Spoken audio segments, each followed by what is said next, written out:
Emiranga n'okwaziira n'abyo ebisiibye ku ssomero lya Nakanyonyi Sec School erisangibwa mu Kalagi nga kino kivudde ku bigambibwa okuba obutwa ebyaweereddwa abaana b'essomero lino.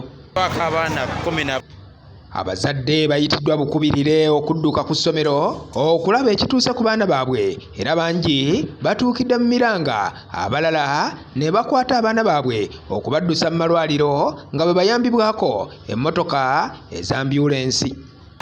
Abantu bangi nnyo. Buli muntu akoze kyabadde asobola nga n'abamu nga balabiddwako nga batwalirwa ku boodabooda. Abaana badde obutwa kolabako ettalo taxi. Buli muntu akoze kyabadde asobola nga n'abamu nga balabiddwako nga batwalirwa ku boodabooda. Damba badde obutwa naye tetumanyi saawa eno sinza kulimba bakafaako bameka. Ekituufu ekituuse ku baana bano tekinnaba kuzuulwa obanga ddala bubadde butwa, naye nga kigambibwa nti waliwo abafudde. Kiyongobera abazadde bakaaba. Poliisi tennaba kufulumya kiwandiiko kitongole ku mbeera eno, naye ng'okunoonyereza kwo kugenda mu maaso.